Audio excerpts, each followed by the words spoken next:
Madame, Monsieur, bonjour, bienvenue dans 52 minutes avec. Certains n'hésitent pas à le qualifier de fer de lance de la danse contemporaine au Maroc. Dans ses veines coule le sang de ses ancêtres gnawa et les pulsions de leur rythme et de leur musique ancestrale. Son enfance a aussi été marquée par les rythmes complexes et étonnants de la confrérie d'Ahmed Shah.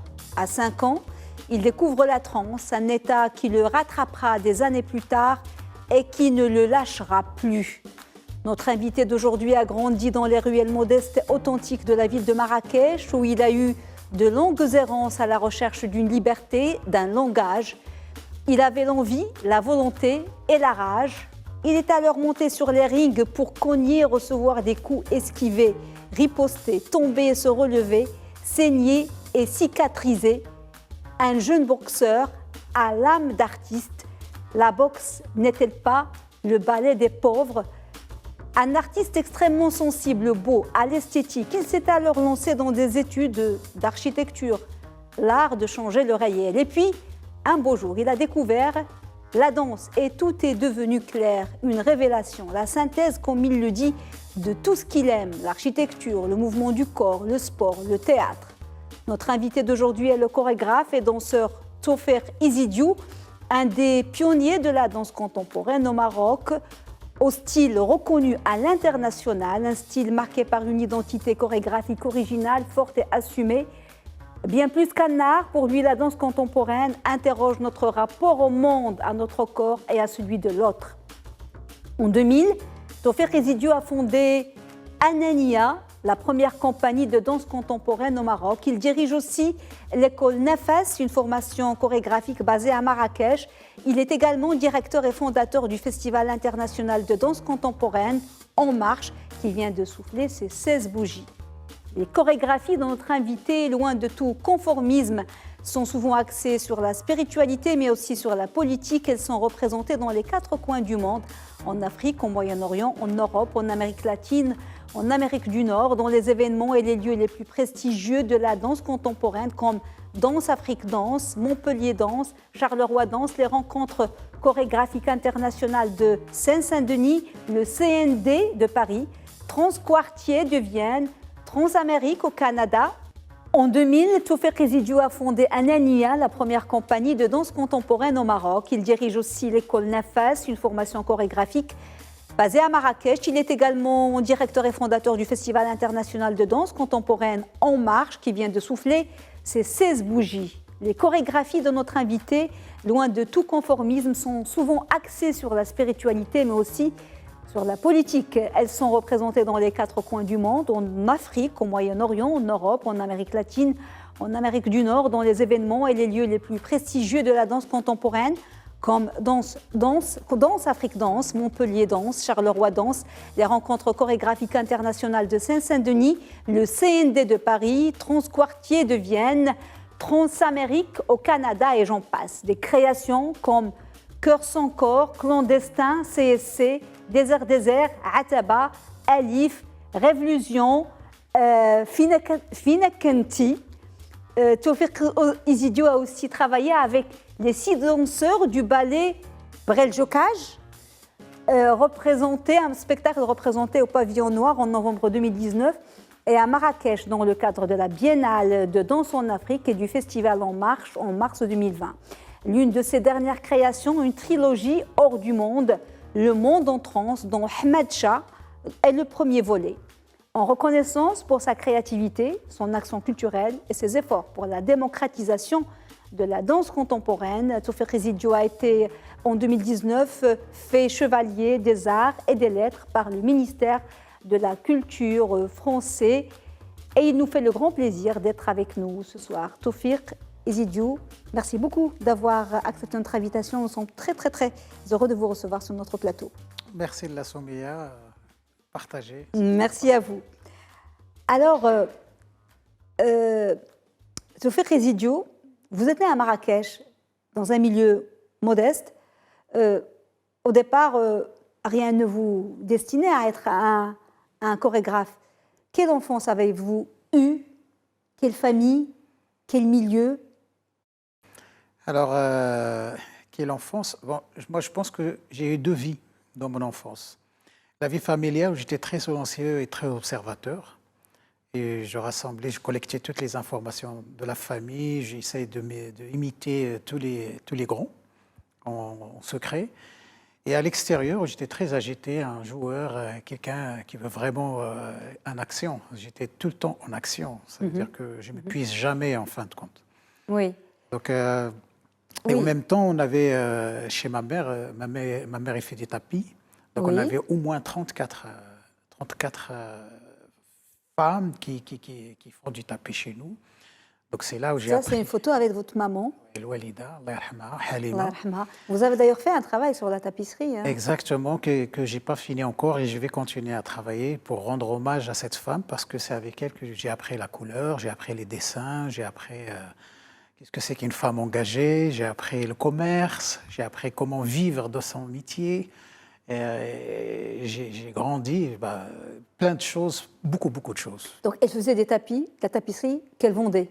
Qui vendait, donc il avait plusieurs types. C'était une artiste. C'était une artiste, c'était le chichaoui, le hitlain, le arbatia, tous ces genres de tapis. Oui. Et moi, je sais faire des tapis à l'ancien maintenant. Ah oui, vous savez les faire. Et mon frère aussi. Avec le métier à tisser à l'ancienne. À l'ancienne et tout ça. Il y a une très les belle couleurs aussi. Les couleurs. Il y a une très belle photo, une photo en noir et blanc. Si on peut la voir, vous allez me dire qui sont les femmes, les personnes sur cette photo. Ah, et bien ma mère, elle est au milieu. Votre maman est au milieu. Voilà, oui. Et Khalti Fatima, celle-là, je ne la connais pas, j'arrive pas à la... Oui, c'est une amie de la famille. Voilà. Ah, là, c'est une photo faite, c'est pas dans un studio, ça, c'est à la maison. C'est à la maison, exactement. Oui. C'est un seul héritage que j'ai. C'est la seule une photo aussi ancienne de votre maman jeune, à cet âge-là. Exactement. À l'époque, la photo, c'était rare, c'était un luxe. Pas comme aujourd'hui. C'était un événement, aller prendre une photo. Il y a votre papa, votre père, qu'on va voir. Lui, il était dans le bâtiment. Et les chefs-sentiers, c'est le deuxième à droite. Le deuxième à droite. Avec le crayon, comme moi j'aime bien le faire dans le chapeau. Ah oui, quoi. Le crayon sous la...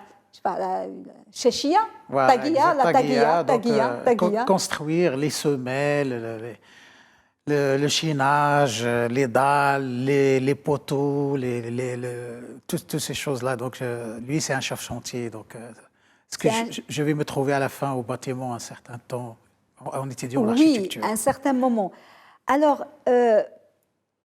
vous avez, je l'ai dit en intro, du sang gnawi qui coule dans les veines quand même. Pas directement, c'est pas votre père, mais la famille proche. Mais c'est dans la famille proche, donc c'est ma tante, c'est le mari de ma tante qui est de Zawiya al-Hamdouchia. Et donc chaque année dans le Miloud... Oui, ça c'est autre chose, voilà. C'est pas Gnawa, mais oui, al-Hamdouchia, ça vous a marqué. Ça m'a marqué, mais vous savez, quand il y a al-Hamdouchia, il y a les Gnawa, il y a les Dawa, il y a les Darqawa et tout ça. Donc une fois qu'on a appris l'Ahmadcha, on se rend compte de Tagnawit aussi. Donc moi, j'étais tout le temps attiré par ce rythme gnawi, attiré par ces pas gnawi. Donc je ne sais pas pourquoi, mais j'ai compris après avec l'Ahmadcha. Mais oui, parce que le rythme hamdouchi est beaucoup plus complexe que le rythme gnawi. Et plus ancien. Et plus ancien. Et plus méconnu. Exactement. Parce que Gnawa, ça a été, il y a eu des fusions grâce au festival. Mais il y a beaucoup de choses à faire sur... Ce que j'ai appris dernièrement sur Ahmadcha, mais à vérifier, c'est que tout est né à partir de la confrérie Ahmadcha. C'est d'abord l'Ahmadcha et après tous ces confréries qu'on connaît, même les Gnawa, c'est une filière aussi, c'est une continuité, c'est une évolution aussi, une forme d'évolution du Ahmadcha. Oui. Alors, au début, j'imagine un enfant à Marrakech, j'imagine que vous avez des fourmis dans les pieds et vous vouliez faire quelque chose. Du sport, généralement on fait du foot. Vous avez choisi la boxe, pourquoi, au départ? Alors par hasard. En fait, moi, tout ce qui m'est arrivé, c'était un hasard. Hein. Donc j'accompagnais un ami à moi, chez Monsieur Hida à l'époque, c'est un grand club de boxe à Sidi Mimoun. Et alors là, j'ai regardé un peu ce qui se passe. Et petit à petit, vu que je suis quelqu'un qui aime l'action et qui aime ça, donc ça m'a attiré. Petit à petit, j'ai observé les pieds, j'ai observé les jeux de pieds, Et je ne comprenais pas comment ça se passe, comment ces gens peuvent jouer avec la droite et la gauche. C'est les jeux de pied qui vous ont C'est les jeux de pied, c'est pas du tout le torse. C'est pas du tout cogné. C'est pas les coups. C'était les jeux de pied qui m'ont attiré au premier. Et d'un coup, je vais me trouver à faire de la boxe pendant 4 ans, où j'ai changé de club, je suis allé à Nîmes. Et voilà, donc après, c'était pas... à un certain temps, j'ai beaucoup avancé quand même pendant l'adolescence. J'avais une physicalité un peu très sportive. Oui. Et j'avais beaucoup de force, donc beaucoup d'énergie. Mais là, j'ai appris vraiment comment canaliser l'énergie, comment respecter l'autre, comment respecter un corps qui n'est pas entraîné dans la rue, dans l'espace public, par exemple. Comment ne pas faire des bagarres pour rien. Je ne peux pas. En fait, ça... Allah, il m'a envoyé la boxe au bon moment. Oui, parce que vous allez parler de hasard. Il y en a qui disent qu'il n'y a pas de hasard. Le hasard, c'est Dieu qui avance incognito. Exactement. Et donc là, la boxe, elle avait le bienvenu à ce moment-là, dans ma vie, dans ce jeune qui pouvait prendre tous les chemins, c'était possible. Alors, comment vous avez bifurqué de la boxe à la danse? Le Centre culturel français? C'était le théâtre aussi. J'ai commencé par le théâtre où là, je vais me découvrir aussi un acteur. Mais bon, je n'étais pas formé, je n'étais rien, c'était juste pour parler, pour un petit peu, c'était bien pour ma personnalité aussi. C'était une activité parallèle. Ce n'était pas quelque chose de fondamental, en tout cas. Mais le théâtre, petit à petit, il va prendre un peu la place de la boxe. Et hop, l'arrivée de la danse, ce qu'on appelait à l'époque la danse contemporaine. Donc, vous savez, à 97, il n'y avait pas d'Internet, il n'y avait pas de bibliothèque pour la danse. Dans la bibliothèque de l'Institut, il n'y avait pas des vidéos, des choses, il n'y avait que des opéras, de danse classique, des choses comme ça. Sauf que là, on nous demande de suivre des stages de danse contemporaine. Tout de suite, le premier stage, moi, j'ai dit au secours, c'est pas moi. Ah, au début, je ne suis pas fait pour ça. Je ne suis pas fait pour ça parce qu'on faisait du modern jazz. Et dans le modern jazz, avec un grand maître qui s'appelait Chino Miller, c'est un Américain qui donnait des cours à l'Institut français. Lui, ça bouge, c'est comme Fame, le film Fame, ça veut dire on dansait, c'est comme un truc à la Bollywood aussi, c'est le miroir. Ça ne vous convenait pas, vous trouviez ça trop lisse, trop calme. On me demande de respirer différemment, on me demande de s'allonger dans le sol, on me demande d'aller pieds nus, on me demande de ralentir mon rythme, et moi que j'aime bien sauter, j'aime bien tourner dans tous les sens. Il n'y avait pas d'instinctif, vous ne vous éclatiez pas? Pas du tout, pas du tout. Et du coup, j'étais les premiers qui ont résisté à la danse contemporaine de ma génération et que j'ai défendu beaucoup à ce moment-là, le modern jazz. Et que j'ai dit, c'est ça la danse. Alors, il y a une rencontre qui est décisive pour vous. Il y en aura d'autres, oui, bien sûr. 2 particulièrement. Mais il y a un danseur que vous allez voir, que vous allez rencontrer pour pas très longtemps, mais qui va vous marquer à vie. Vous allez dire, c'est ça que je veux faire. C'est qui? C'est Joseph Nagy. On va voir sa photo. Oui, Joseph Nagy. Alors, Joseph Nagy, en fait, c'est encore un hasard. Dans le café de l'Institut français, il était en train de jouer des échecs contre lui-même.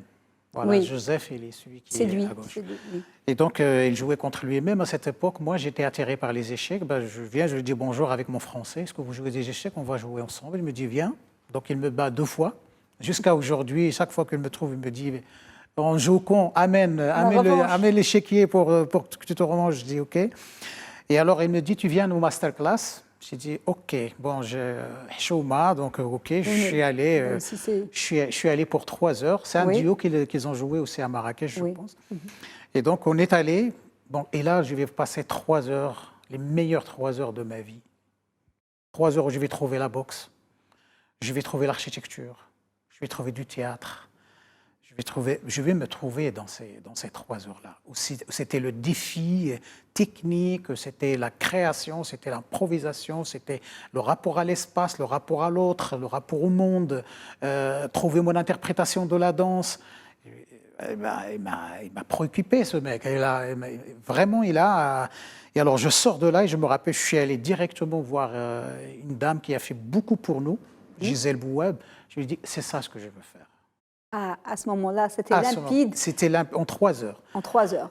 Et depuis, je dis, vous n'êtes pas obligé de faire des formations de 6 ans, de 7 ans, de 2 ans, de 4 ans en danse. Il faut rencontrer les bonnes personnes. Parce que vous avez dit que votre formation, c'est une formation à la limite sauvage. Exactement.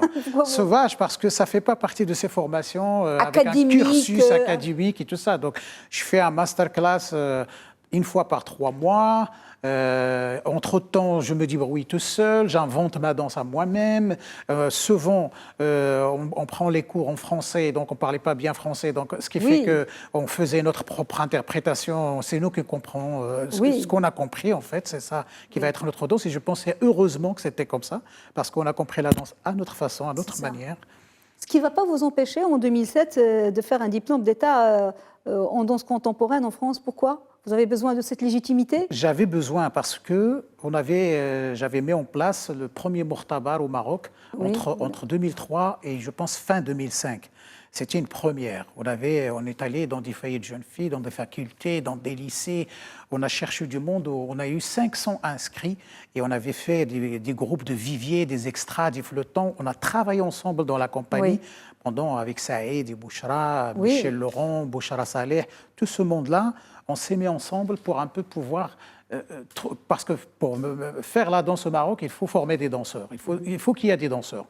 Mais entre-temps, c'est moi qui étais en formation parce que c'est la première fois que je découvre le rapport au corps chez nous, le rapport entre femmes et hommes, le rapport à l'autre, le rapport à l'espace. C'est nous qu'on était en formation, en fin de compte.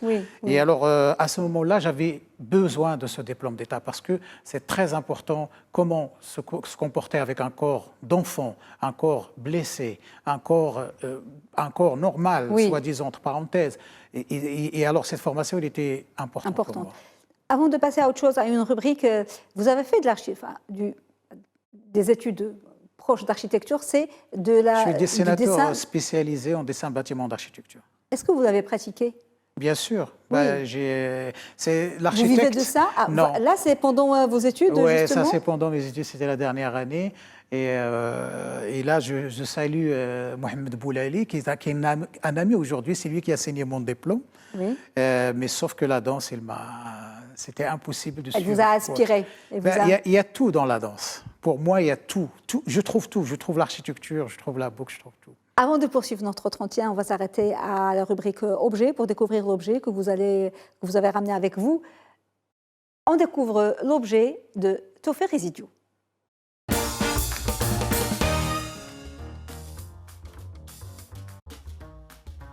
Tofé Résidiou, vous avez ramené, vous m'avez dit, 2 objets.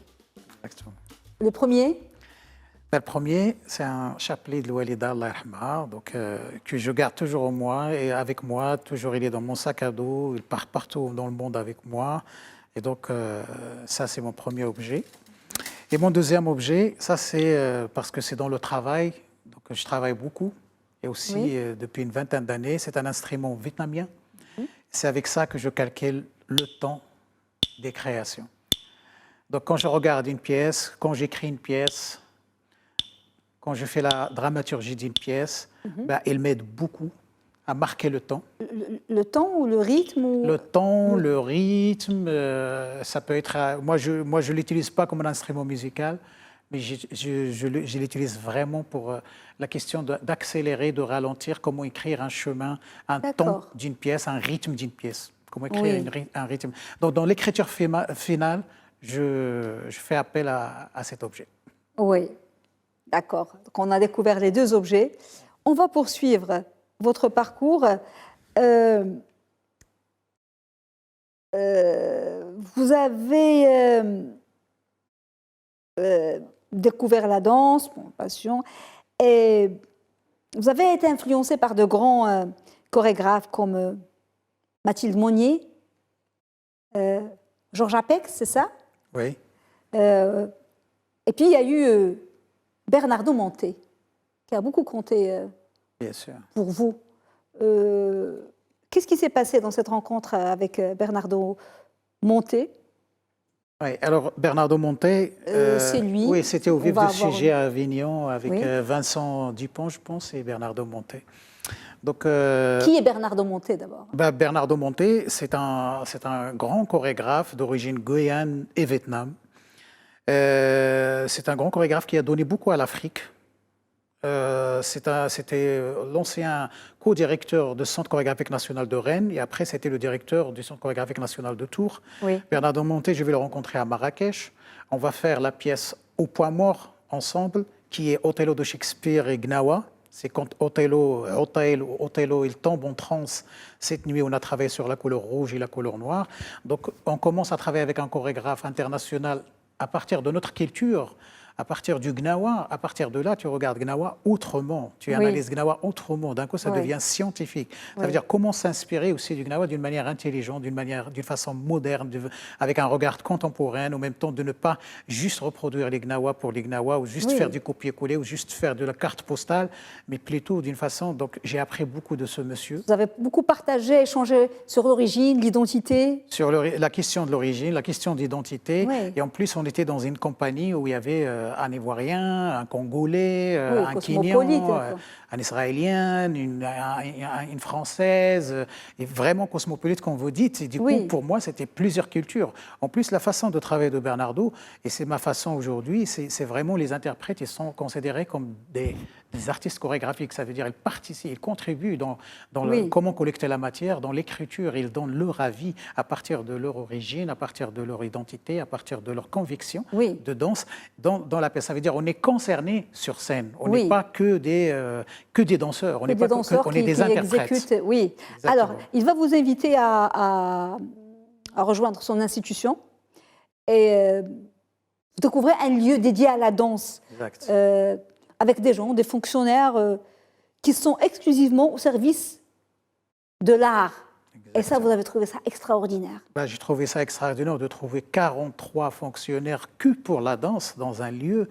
Ceux qui éclairent la danse, ceux qui écrivent sur la danse, ceux qui administrent la danse, ceux qui nettoient le plateau pour la danse, ceux qui ouvrent la porte pour les danseurs.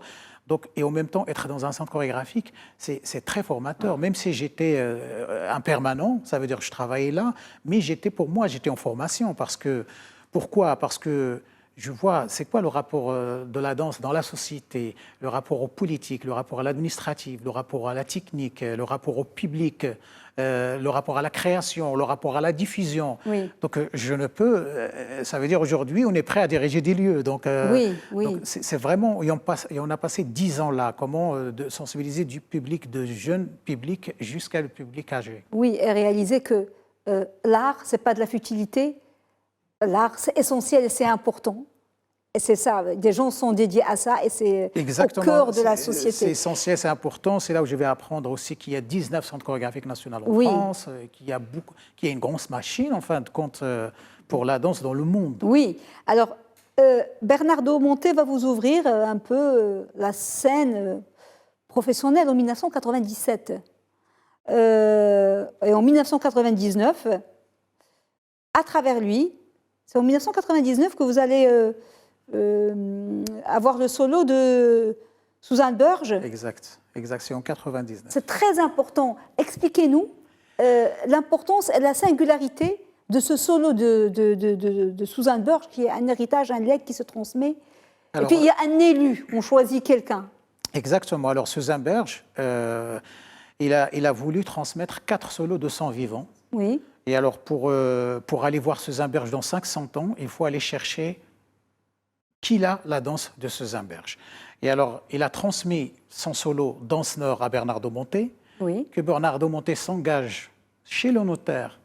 Chez le notaire pour transmettre ce solo-là de son vivant, et tant qu'il peut encore danser à notre danseur. Oui.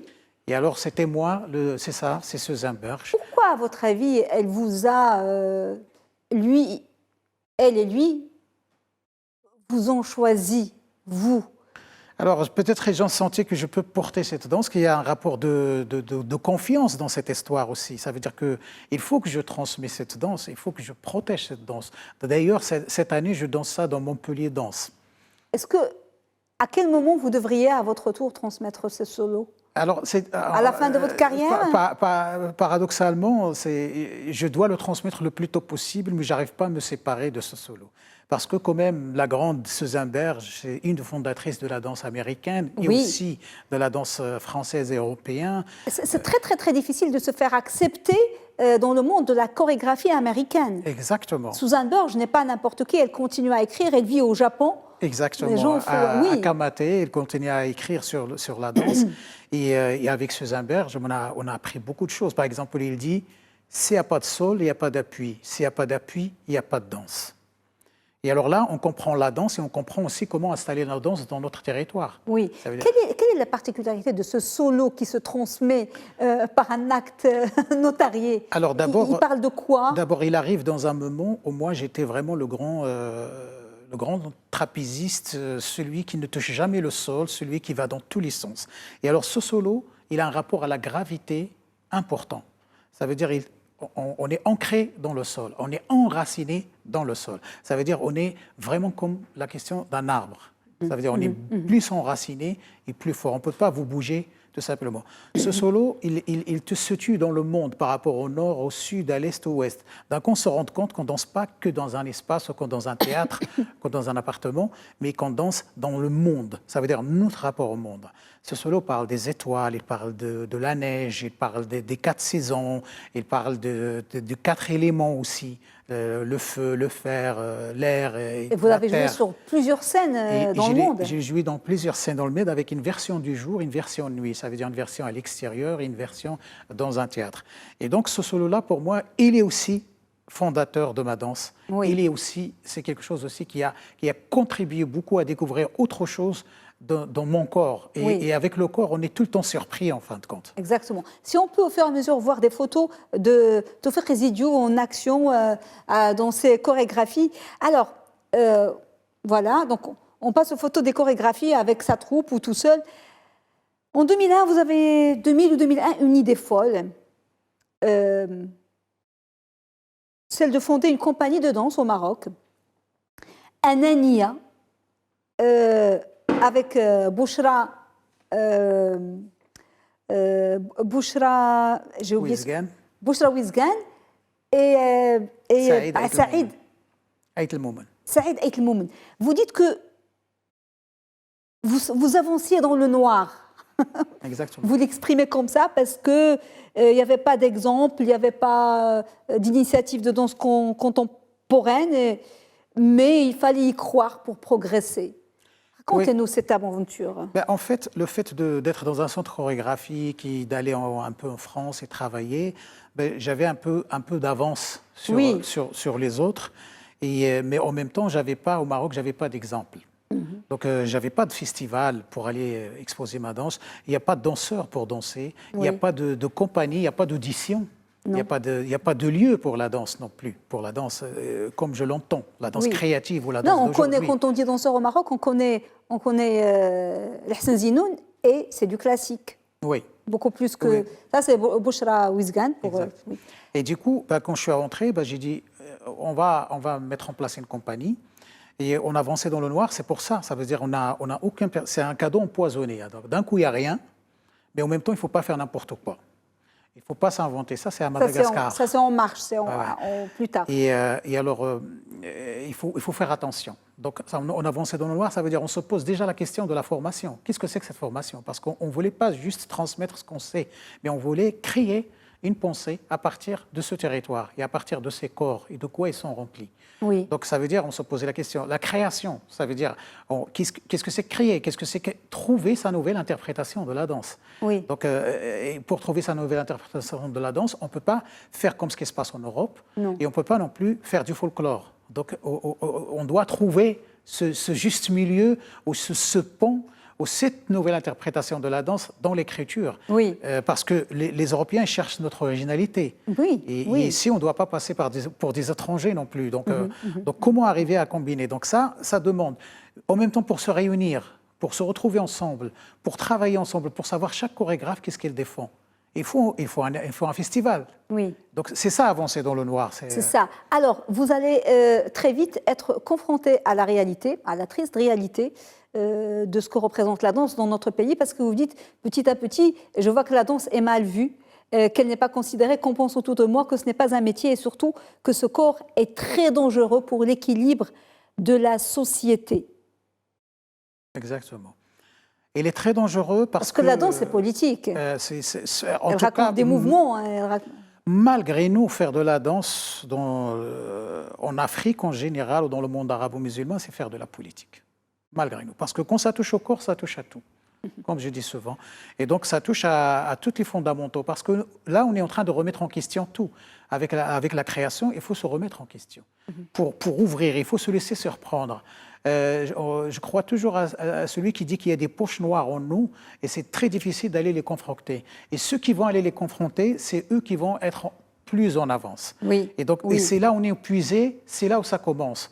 Donc le corps, il peut nous surprendre de plusieurs choses. Et alors, il a la capacité de nous amener plus loin de ce qu'on imagine. La question de la verticalité, la question de l'horizontalité, la question du rapport à l'autre, à l'être, la question du rapport à l'être, à l'existence. Donc, il y a aussi le problème dont vous parlez beaucoup, cette question de la place du corps dans l'espace public, parce qu'on a toujours ce problème, je ne sais pas, d'identité, de schizophrénie, de recherche, parce que le jour, les corps se voilent, ils sont sages, et puis vous dites que la nuit, ce sont les souterrains, une descente, j'aime bien, dans les sous-sols, où les corps se dévoilent et se mettent à danser dans les cabarets, les boîtes. La danse raconte ce contraste entre société religieuse et société du sous-sol. Voilà, c'était ce terrain, et c'est de la naissance de la pièce à Ataba. Oui. Ataba, elle est née là. Elle est née là dans cette question, parce que quand je regardais les escaliers, quand je suis dans un sous-sol, je regarde l'escalier, je vois les deux hanchés d'un être qui descend, donc je vois tout de suite qu'il se met à l'aise. Oui, et c'est là où je veux voir la danse. La danse, elle existe là, dans tous ses états. Et c'est là où je vais voir le sourire, c'est là où je vais voir des expressions corporelles, des expressions du regard. C'est là où je vais voir un rapport de l'espace différent. Mais dès que la même personne va monter, on voit le corps se redresse et il prend le même état des autres qui sont dans le niveau zéro, quoi. Oui, pour vous, tous les espaces peuvent être bons pour danser. Aujourd'hui, oui. Oui, tous les espaces. Ceci dit, on a besoin parfois d'une salle pour ne pas se faire mal, parce que c'est plus confortable. Vous avez des fois fait des représentations, on le sait, dans les lieux les plus improbables possibles, dans des appartements où il y a un concept qui s'appelle danse flapart. Vous allez danser chez des gens, et puis on a eu d'autres. Est-ce que vous dansez donc danse flapart, par exemple, c'est ce que j'appelle moi aujourd'hui l'époque danse flapart, parce qu'on est en train d'écrire l'histoire de la danse quand même. Donc l'époque danse flapart, c'est parce qu'il n'y a pas de lieu pour la danse. Donc moi je pense, sans que j'oublie ce que je dois dire, je pense qu'aujourd'hui il est urgent de créer des antennes, moi ce que j'appelle des antennes internationales du laboratoire du corps, ici au Maroc. Parce qu'on a les danseurs aujourd'hui, on a les chorégraphes, on a des pédagogues, on a pas mal de choses. Alors danse flapart, c'était un petit peu pour marquer le temps, parce qu'on n'avait que notre appartement pour danser. Et alors quand on va danser dans un appart, donc le cri, on ne peut pas crier, il y a les voisins, donc il y a une transformation du cri. La chute, on ne peut pas chuter comme on veut. Donc il y a une transformation de la chute. Donc il y a quelque chose qui a contribué à l'écriture de notre danse aussi. Le lieu conditionne la chorégraphie, conditionne la danse, conditionne l'expression, conditionne la présence du corps même. Donc le rapport à la gravité, il conditionne l'expression. L'expression, exactement. Et du coup, moi je dis pourquoi pas. Donc je prends ça positif et donc ça nous permet de développer une danse. Une danse qui s'appelle danse flapart. Mais ce qui est important, c'est qu'il y a une édition du festival, on a invité d'autres chorégraphes à venir partager avec nous le même concept.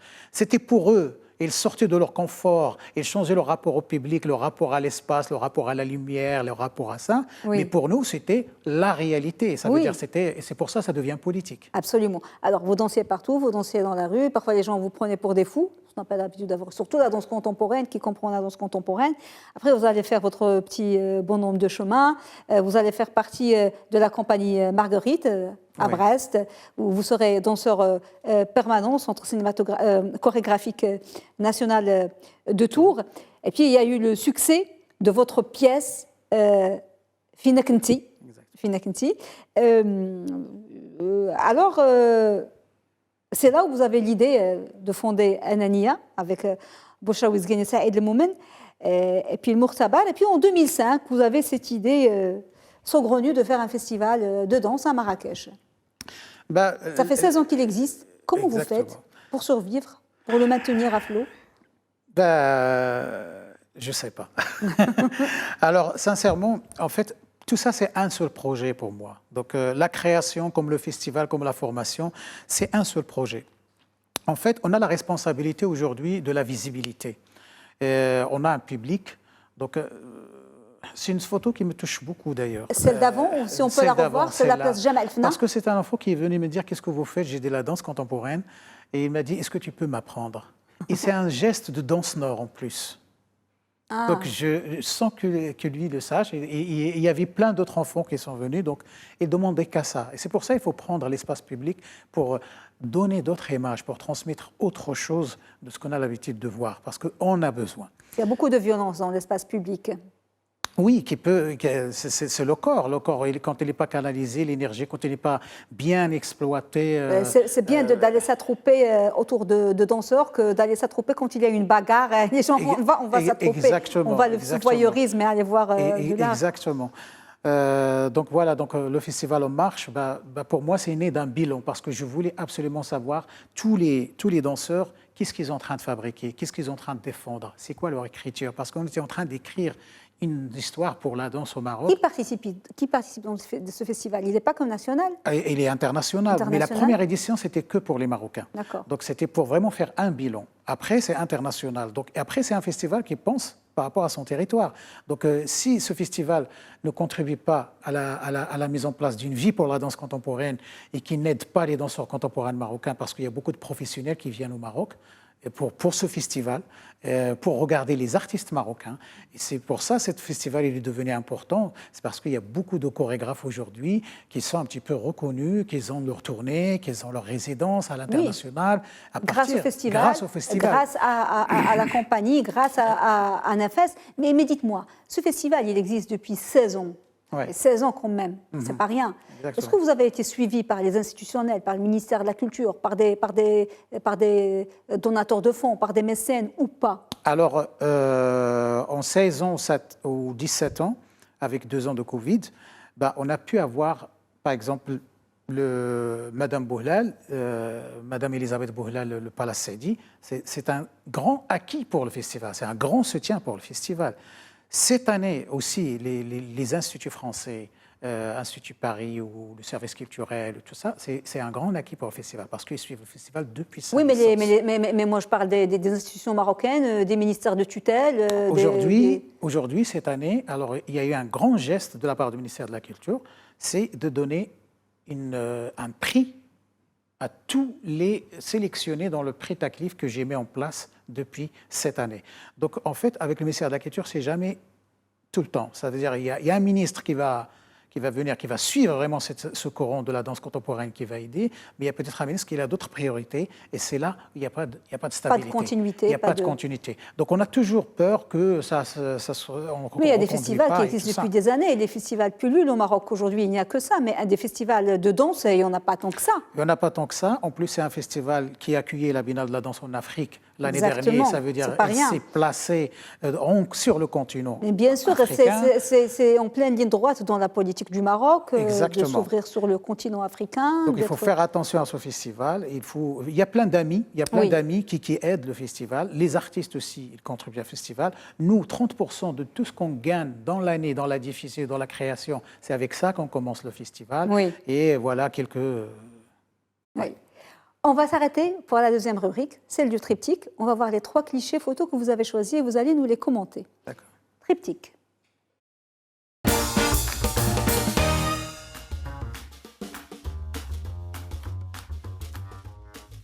Alors, le triptyque, c'était un petit peu au forceps parce que vous avez eu du mal à choisir. Et il y a cette photo. Pourquoi cette photo? Alors, déjà, moi, j'adore cette phrase qui dit « il y a tout dans l'enfance ». Pour les créateurs, c'est très fondamental d'aller dans l'enfance.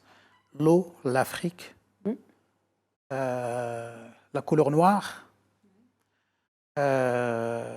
le ciel, ses yeux levés vers le ciel, des cieux lointains, avec la joie malgré tout, la sécheresse en Afrique, plein de choses. Plein de choses et je trouve ça comme une sorte de chorégraphie parce qu'ils ont tous le regard dans le même endroit, l'attention, les chorégraphie, mains, une prière, il y a la spiritualité qui vous est chère. Il y a une grande spiritualité qui sort de là. Oui. Voilà. La deuxième photo, très originale, parce qu'il y a un mix. Alors pour moi, c'est mon Maroc contemporain. C'est comme ça que je vois la danse contemporaine aujourd'hui. C'est quelque chose qui s'inspire de la tradition et de l'héritage et des choses, mais en même temps qui va plus loin que ça avec des jumelles et qui peut avoir les antennes en éveil par rapport à tout ce qui se passe dans le monde pour pouvoir écrire ou inventer ou écrire une danse d'aujourd'hui ou une danse créative. Et puis les jumelles, c'est un peu métaphorique, voire plus loin. Plus loin que ce qu'on peut. Que ce qu'on a ou là où on est. Voilà. La troisième photo, magnifique.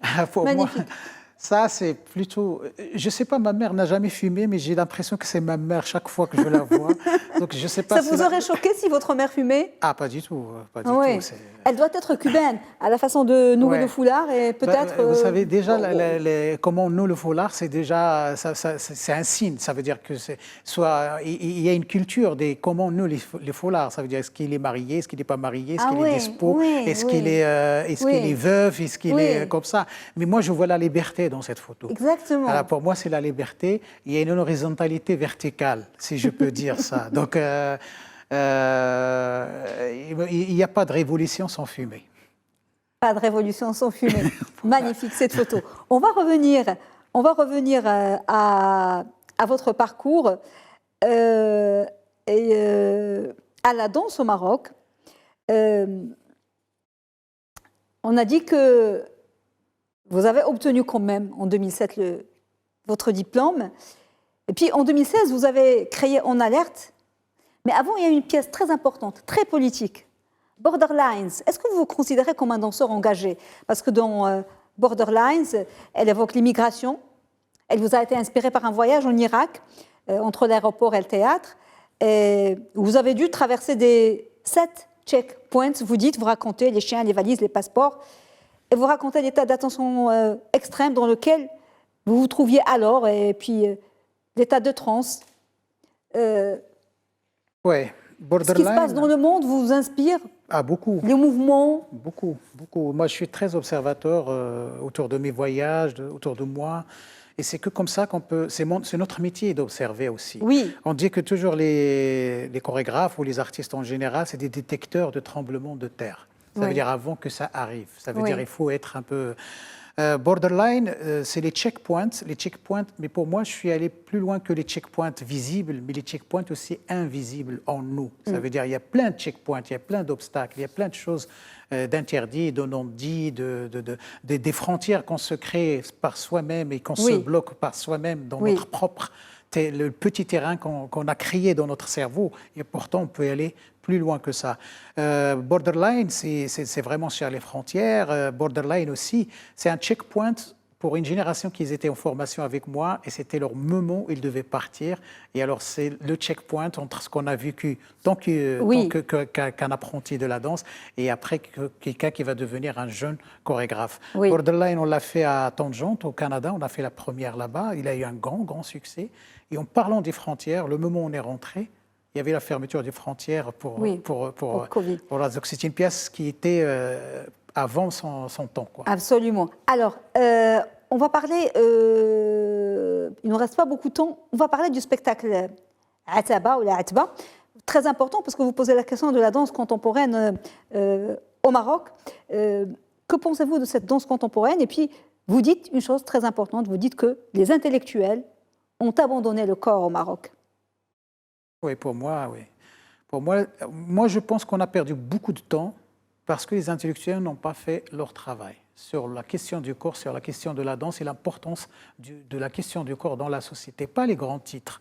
Il faut qu'on rentre. Si on demande à quelqu'un de respecter le corps de l'autre, s'il n'apprend pas son corps à respecter son corps, on ne peut pas respecter le corps de l'autre. Donc, moi, je pense que la solution, elle est chez les danseurs. La solution, elle est dans le corps, avec toutes les solutions qu'on essaye de trouver. Donc pour moi, les intellectuels, c'est eux qui doivent un petit peu mettre des mots sur ce qu'on fait, analyser ce qu'on fait, l'importance de ce qu'on fait et le défendre aussi pour qu'on puisse gagner de terrain. Parce que moi, je ne peux pas reprocher à quelqu'un qui ne peut pas financer la danse, qui ne peut pas regarder la danse et qui ne peut pas aider la danse. Je ne peux pas lui reprocher de ne pas l'être, mais je peux reprocher à un intellectuel de ne pas être là, de ne pas assister au spectacle, de ne pas suivre les danseurs, de ne pas poser la question du corps, de ne pas analyser ce qu'on est en train de faire. La question du corps, très important pour qu'on comprenne votre démarche et votre chorégraphie et votre approche de la danse contemporaine. C'est très important parce que vous déconstruisez les poncifs, parce que dans votre pièce ou création Botero en Orient, vous mettez en scène des danseurs aux formes imposantes, parce que il n'y a pas l'exclusion, ce n'est pas les corps sculptés, tout le monde peut danser, ce n'est pas la minceur, le culte du corps, les dictates. Donc c'est très important aussi. Bien sûr, c'est très important. Botero, on avait vu le travail de Botero, comment il a le volume, il devient une beauté, comment il a mis des corps géants.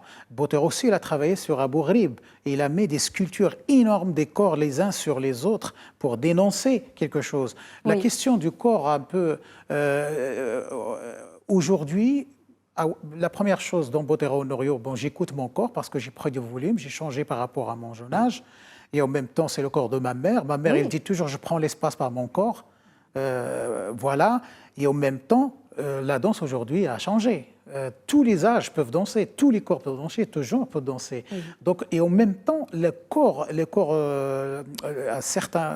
avec une forme comme la mienne, c'est plus... Le geste il est plus multiplié, la présence est plus forte qu'un autre. Ça veut dire qu'un autre corps. Ça ne veut pas dire qu'il faut travailler avec les deux corps.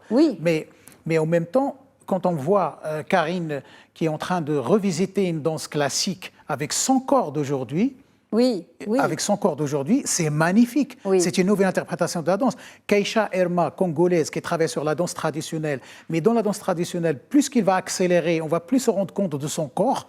Parce que d'un coup, on est en train de voir la danse. On ne voit plus les finités. C'est ça la beauté de la danse contemporaine. C'est cette liberté et ce décloisonnement. Alors que c'était. Il nous reste très peu de temps. Il y a l'actualité. Il n'y a pas longtemps, vous avez donné, on est toujours dans la transmission, dans ce rôle de démocratiser la danse. D'ailleurs, vous avez été primé, on l'a dit. Si on peut voir. Ça, c'est l'insigne de chevalier des arts et des lettres. C'est un moment important dans votre vie? Moi, je ne sais pas ce qui m'est arrivé, mais j'ai pensé aux jeunes. J'ai pensé tout de suite aux jeunes. J'ai dit, c'est important pour les jeunes de dire que c'est possible. Ça veut dire, allez-y, boussez, travaillez, il n'y a pas de limite. Alors, aujourd'hui, il y a le programme 2023-2026 du festival qui est un peu arrivé. C'est un nouveau départ. On vous souhaite beaucoup de succès. Et peut-être qu'il y aura des levées de fonds. Et puis, il n'y a pas longtemps, du 1er au 3 février, vous avez animé un stage de danse contemporaine à l'Institut supérieur de l'animation culturelle et des arts dramatiques, l'ISADAC, qui a aujourd'hui à sa tête Latifa Ahrar, qu'on salue. C'était un stage qui avait pour thème l'amour et le corps poétique. C'est important, ce genre de... C'est une initiative déjà tout de suite de ma chère Latifa, que je salue depuis votre plateau, qui m'a contacté avec Tarek, Ribh, et qu'on a mis en place. Et on a des idées pour l'avenir. Ça veut dire c'est très important. C'est une belle reconnaissance aussi pour la danse. Et c'est très important pour ces jeunes qu'on regarde, parce que dans le théâtre, il faut maintenant insister sur le corps. Il y a très important, il faut le mot et le mouvement. Alors, avant de passer à la dernière rubrique, celle du chef-d'œuvre, votre actualité, c'est Ahmed Shah? C'est Ahmed Shah, c'est une trilogie Ahmed Shah. Donc là, on va y aller à Marrakech, Montréal, en première au Festival de Montpellier Danse. C'est une co-création avec des compagnies canadiennes et marocaines, la mienne. Il y a la guitare, il y a le Genbri. C'est la guitare et le Genbri. Là, ça serait à Marseille, ça serait le Hors du Monde, le deuxième volet du Ahmed Shah. Et l'année prochaine, on va faire un spectacle de 3h30 non-stop dans l'ouverture de Montpellier Danse, et c'est là où il y aura Le Monde en transe. Alors, on va découvrir le chef-d'œuvre, et c'est un chef-d'œuvre particulier, et moi-même je découvre le chef-d'œuvre.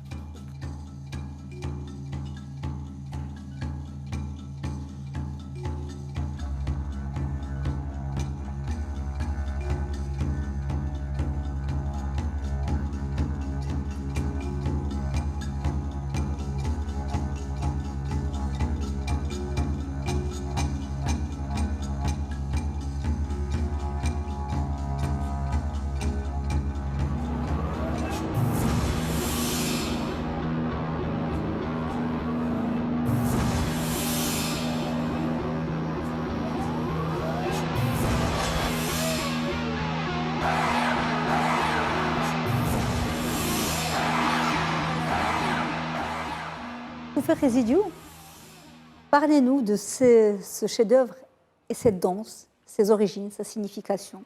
Donc c'est Sangayoku, donc c'est la danse Butu. Alors c'est là où les Japonais sont forts. Donc après la bombe de Hiroshima et Nagasaki, il y a tout un courant des écrivains, des plasticiens, des danseurs, des intellectuels qui s'est mis en place. Le nom c'est du Butu. Aujourd'hui, on ne connaît que la danse Butu. Et ce qui est important dans le Butu, c'est que c'est une danse qui a été inspirée de nous et du kabuki, de leur culture, et qu'aujourd'hui, une grande danse... Et les Japonais sont très attachés justement à leur culture. Exactement. Et alors, comment ils ont, à partir du no et du kabuki, comment ils ont inventé tout un monde qui s'appelle aujourd'hui la danse Butu, qui est très connue mondialement à partir de leur culture, mais à partir de leur singularité dans les Ils arrivent toujours à faire de la modernité à partir de l'authentique en eux et de leur histoire. Exactement. Et donc, je pense qu'aujourd'hui, sur le continent africain, c'est ça l'enjeu de tous les chorégraphes, c'est d'arriver à créer mais eux, ils sont... En plus, la question du Butu, ça fait penser au clown aussi parfois. Oui. Et le clown, c'est le plus dur à jouer, c'est le plus dur à faire. Mais en danse, c'est même pas en théâtre. Donc, en plus, il y a un grand rapport à la scénographie, la question de l'espace. Oui. Les Japonais, par exemple, ils travaillent dans des petits espaces, mais quand ils arrivent en Europe, ils prennent 3-4 jours pour l'adaptation. Ils travaillent dans des grands espaces. Donc, ils ont un rapport à l'espace, à la scénographie, qui est très important, à la musique. Et voilà, donc il y a aussi Kaze-Unu, il y a aussi Komorobochi, il y a aussi Ijikata. Et j'imagine que ça vous parle parce que vous aussi, c'est ce que vous voulez faire de la danse contemporaine, mais à partir de votre identité. Exactement. Et puis de mixer avec toutes les influences et tout ce que vous avez assimilé et appris. Je vous souhaite beaucoup de courage et longue vie au festival et beaucoup plus de fonds. Merci, j'espère aussi. Donc le prochain festival, c'est du 1er au 9 mars 2024. Voilà, le rendez-vous est donné. C'est un appel pour tout le monde. Merci beaucoup, Tofek Rezidiou, d'avoir été avec nous. Merci. Merci. Madame, Monsieur, merci beaucoup de nous avoir suivis. Bonne suite des programmes sur Média TV et à la semaine prochaine.